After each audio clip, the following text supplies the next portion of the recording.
Hi, I'm Marty Schupak from Schupak Sports. I want to welcome you to a brand new episode. In this episode, we're going to go over 5 different drills and 1 advanced strategy, first and third, which I've been getting a lot of feedback from you, ladies and gentlemen. You all seem to like these strategies. But before we begin, some classic trivia. I love trivia. I'm not very good at answering questions, but I love to discuss it. In the movie Rocky, the actor that played Apollo Creed was Carl Weathers. I'm sure most of you know he's a former NFL player. The question is this. It's what team did he play for, which I think most of you will get, and he only played like 1 year. But besides that, what college did he go to? He played for a very, very special university that had a tremendous football year when he was there. So it's really a 2-part question. Carl Weathers, who played Apollo Creed, let me know what team he played for in the NFL and what college did he go to. Okay, let's go very quickly.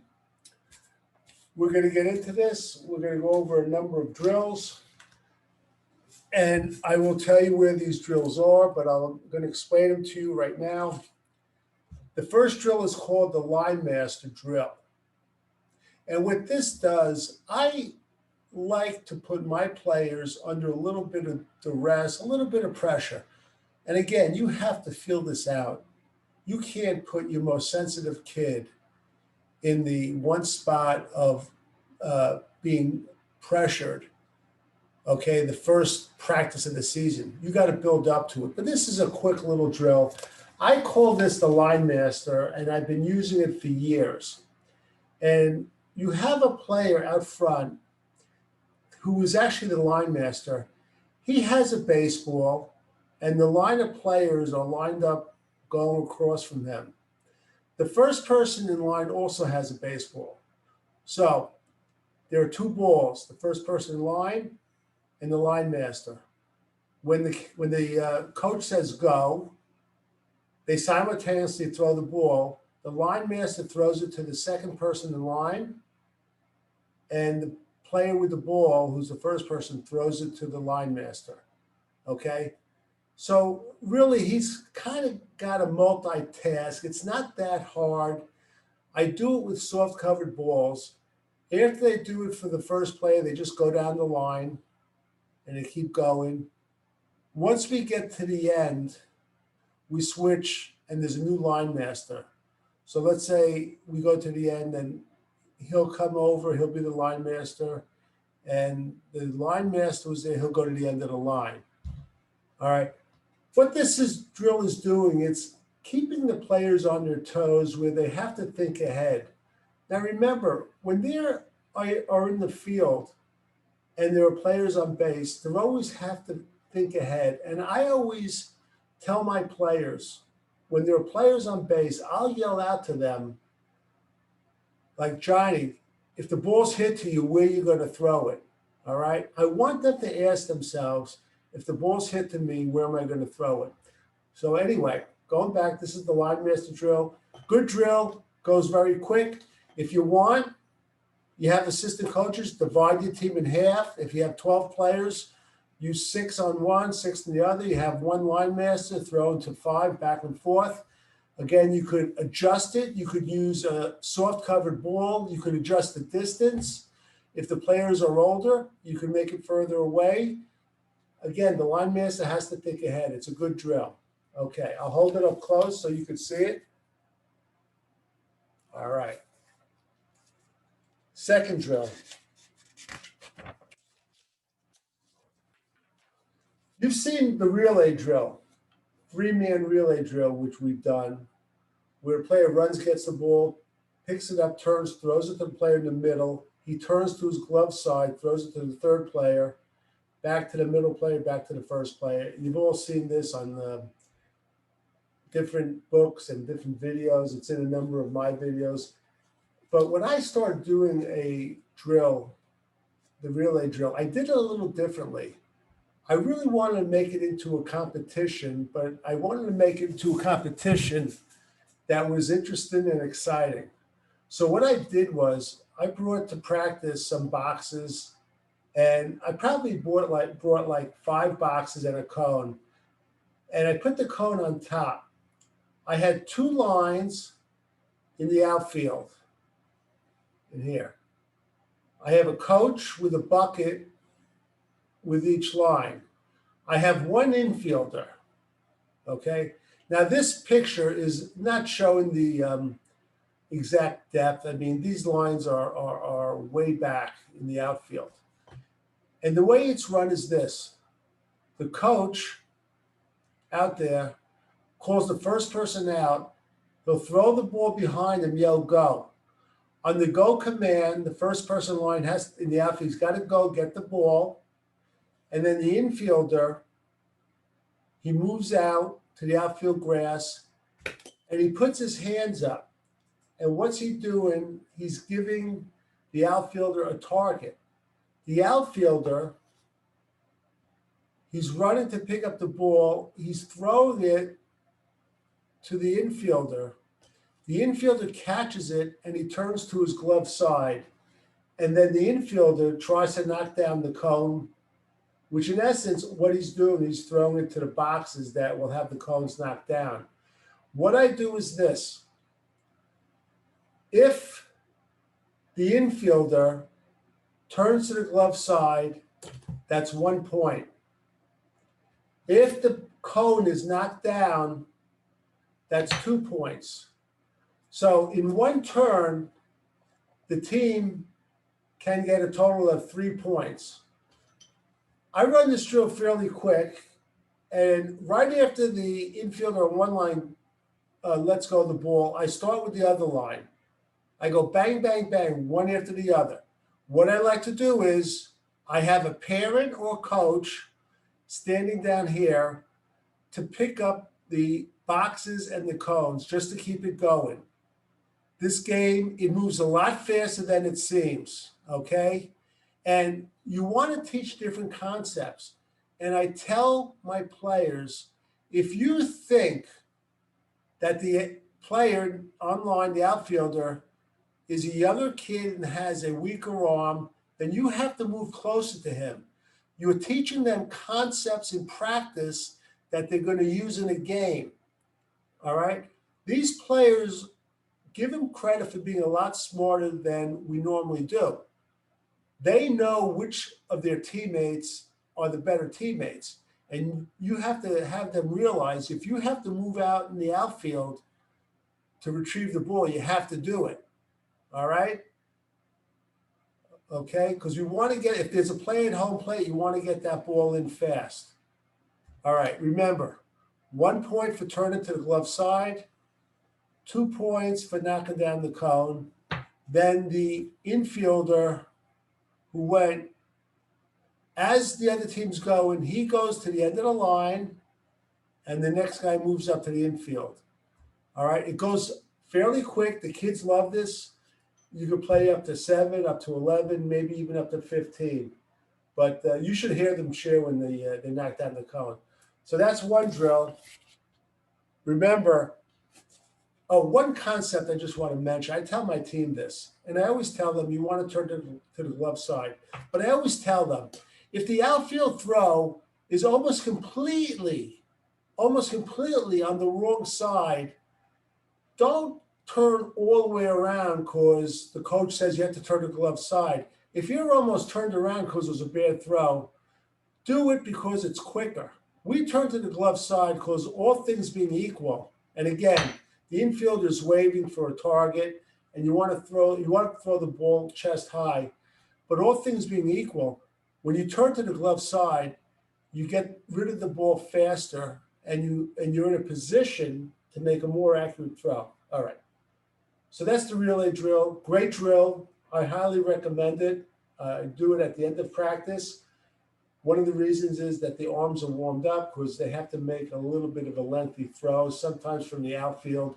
Again, this picture is not really showing true dimensions. It's usually started way back here. I use the whole field. In fact, I tell these coaches, when you throw the ball behind the fielder, throw it against the outfield wall, have it bounce. Okay.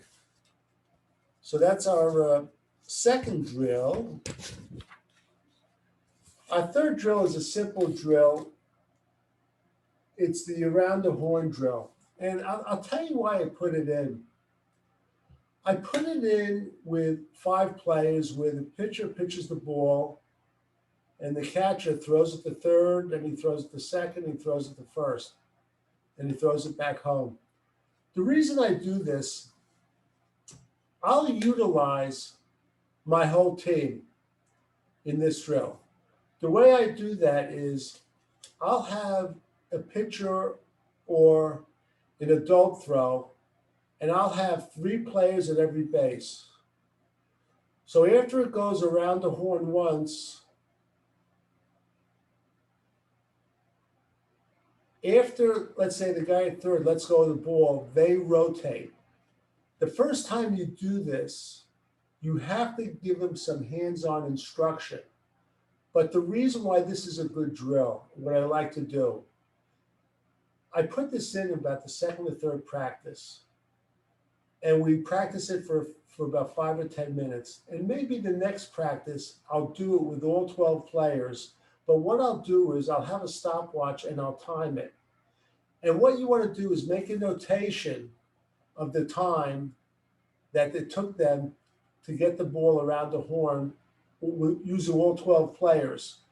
The reason being, I do this the last week of the season just to see if there's an improvement. There's no guarantee there's going to be improvement, but I would say that almost every year there is an improvement.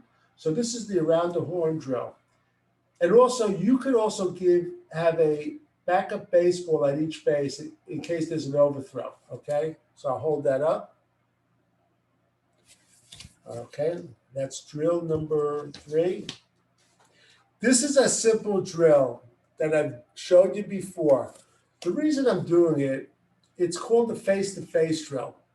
The history of this drill is one time we had to go to another field for an all-star game. And there were 3 games going at once. No practice fields were available. And the person who was running, I don't know, the tournament or the games, he came up to me and said, "Coach, there's going to be no time to warm up. We're behind. As soon as we get on the field, you have about 3 or 4 minutes to warm up." So there was a lack of space. So what I did was I found a little strip of grass. I divided the team in half, and I had each side face each other. They throw the ball to this guy. After he throws the ball, he goes to the end of the next line. It goes back and forth. What you have to watch out for is if there's an overthrow because they're behind each other, there is a danger of getting hurt. If you're concerned about that, what you can have them do is throw ground balls. At least it's some sort of warm-up activity. I don't like going onto a field and having only a couple of minutes to warm up. So this is a drill. You need only a small area of space, but at least the kids are getting some sort of activity and there's movement. Remember, every drill you do, you want to have movement. You don't want to have too much standing around. The fact that after they go to the end of the next line, we're creating a little bit of movement. Now, of course, I'd like to have more movement, but again, there's a lack of space. So this is probably one of the only drills I could have done there. All right, so that's the face-to-face drill. Moving right along. All right, this is the last drill before we get to the strat. I put this in there, and I put bunting at pitches too high and too low. I'm a huge proponent of bunting, as you all know if you follow me. If you don't, just to let you know, I always practice bunting. Every batting practice, I encourage players to bunt. If they bunt between 2 cones, they get extra swings. But I put this in because I want to raise a point. Sometimes when the kids are young, and kids are very literal, when you give them a sign from the third base coaching box, if you give them a bunting sign And I try to tell the players, and you have to tell them, just because you get the bunt sign, that doesn't mean you have to bunt. That means you're going to bunt only if the ball is what I say buntable, okay? So in essence, what happened when I first began to coach, players got the bunt sign, and no matter where the ball was, if it was over the head or if it was low, they would bunt. I'd say, what are you bunting at? And they said, Coach, you told me I have to bunt. You have to tell them bunt at buntable balls, okay? If they're bunting low, if the bat's pointed down, if by chance they make contact, 99% of the time the ball is going behind them, all right? What I tell them too on bunts, if you're bunting at a low strike, bend your knees, try to keep the bat, and we use my pointer as a bat, even with a little bit of the barrel up, okay? A lot of coaches will tell players, high school, college, in Major League Baseball, they want the bat level. I like the barrel a little higher just because younger kids, they tend to level it out at themselves. I don't want it going below the handle, all right? I practice balls that are not buntable because I want my team to learn how to get in the bunting position, but bring the bat back if they can't bunt at the ball. Okay. All right, now we're going to have a little fun. This is a first and third strategy. I call this strategy the stupid coach strategy. Okay, I'm going to explain it, and some of you might think it's kind of borderline unethical. It's up to you. I've done it twice. It's worked both times. I'll try to explain it very slowly, why I put this drill in and why it works. It's not a first and third strategy. I'm sorry. It's first and second. It's when your team is in the field, the other team has runners at first and second, like less than 2 outs. All right? The key to this strategy, and I didn't mark it, but I'll mark it now, is I only try it when I'm in the first base dugout. Okay, and there's a reason for that. What I do is this. My intent is to pick off the runner that's on first base. Okay? And because there's first and second, usually he's not the player of focus. And I'm willing to take a chance to get the out, even if this player will move up to third base. Again, you have to pick the time you're going to do this, and you have to do it with the right personnel. I say that over and over again on a lot of these strategies, but you have to evaluate it yourself. This is how it works. We're in the first base dugout, okay? My first baseman is playing off the runner. I'm here, I make sure I'm closest in the dugout to first base. And what I do is, let's say his name was Mark. I'll say, Mark, play off the runner. He's not going anywhere. There's a player on second base. Mark will look at me and he won't do anything. And then he looks back on the field. And then I say a little louder, Mark, what are you doing? That runner is not going anywhere.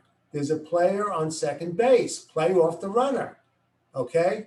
Now, he's close enough to the guy at first. He mumbles under his breath, so the guy at first could hear it. He mumbles under his breath, stupid coach, puts his head down, and he moves away.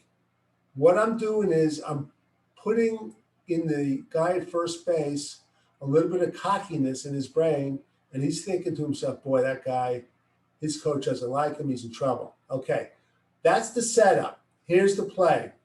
I'm calling a pitch out. I could have a single. It could be scratching my chin. I could say, Billy, throw it right down the center. And I could say, Johnny, give him a good sign. Sometimes I have an acknowledgement. They might do this back. What I'm doing is he's pitching the ball to my catcher. I have a very good catcher. As soon as the ball crosses the plate, the guy at first is allowed to lead. But as soon as the pitcher lets go of the ball, I'm having my first baseman come around to first. I know he's going to lead off because I just told him we're not, that we're not paying attention to him. There's a runner at second. The pitch out's called. As soon as it's called, he's doing a snap throw to first. First baseman catching the ball, hopefully put on the tag. If they get into a rundown, it's fine, okay? Because I calculate I'm ahead by more than one run. I'm trading an out. If the runner at second scores, let him score. I tell the players on this play, get the out, okay? Get the out. Don't try to get the runner going to third or home. Get the out. Get the guy in the rundown. So I'll go over it quickly. First baseman is playing close to the base runner. I yell, Mark, what are you doing? Play off the runner. There's a guy at second. He's not going anywhere. He doesn't move. He looks at me. I say, Mark, louder. Play off the runner. He's not going anywhere. He puts his head down. So the base runner can hear it. He says, stupid coach. Again, we're creating a little bit of confidence, overconfidence, and cockiness. I'm giving a sign. The pitcher and catcher are acknowledging it. He's throwing a pitch out. I have the right personnel. He's a good catcher. He's throwing a snap throw. Good catcher throws it to the base, not to the player. The first baseman coming around the base runner, who's I guarantee is leading off the base, and he's going to run and tag him out. If they get into a rundown, it's fine. They're going to get the out. If this runner goes to third, we're going to live with it. If this runner comes home, it's okay. We'll trade a run for an out. Pick the time you're going to do this. If it's a one-run game, you're not going to do it. Okay? If you're ahead by 3 runs and you could afford to trade an out for a run, yes, you can do it if it's the 4th and 5th inning. Again, in 30 years, I've done it twice. It's worked both times, but this works. Okay? That's a stupid coach drill. All right. Okay.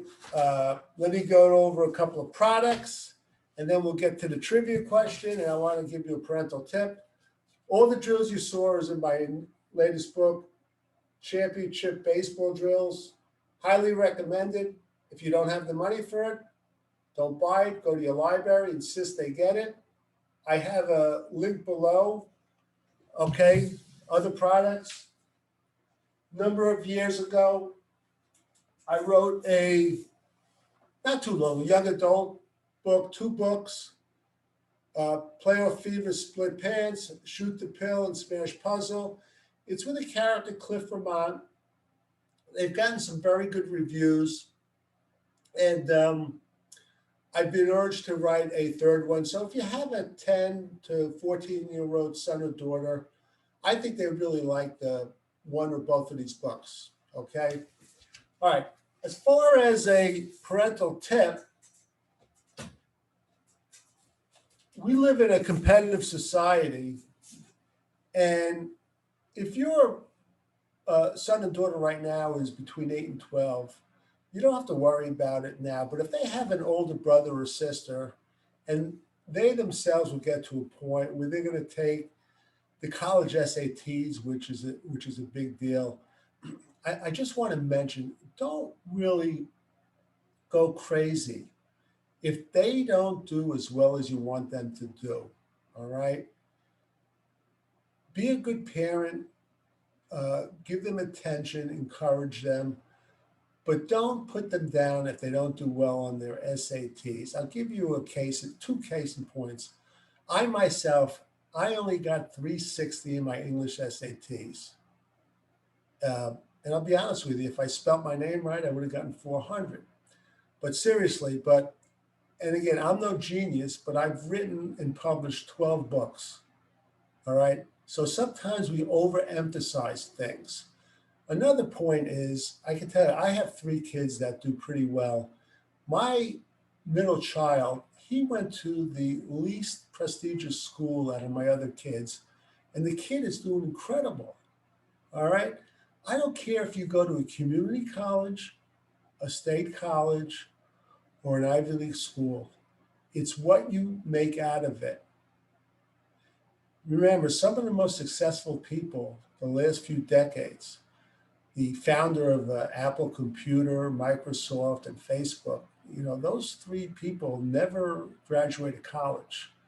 But the point is, if your son or daughter is not living up to your expectations, you have to accept it. Accept them for what they are. They're going to be successful. I promise you, if you keep watching my episodes, we'll find what they're great at eventually, even if it's not sports.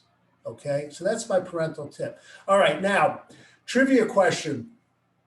It was the movie Rocky. Carl Weathers, who played Apollo Creed, he played football in college and then he played in the pros. The question was two-part. What pro team, NFL team did he play for? And I'm a huge NFL fan. And what college team did he play for? The answer was he was an undrafted free agent.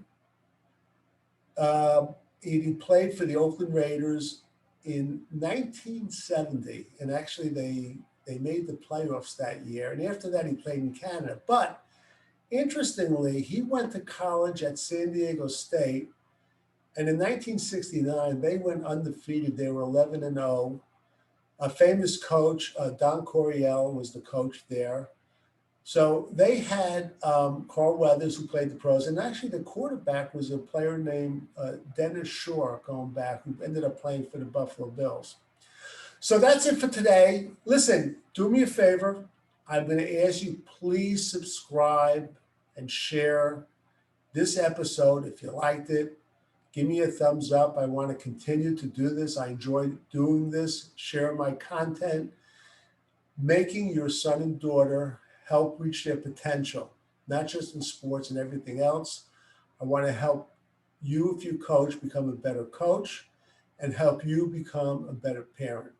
So for Marty Schupak and Schupak Sports, until next time.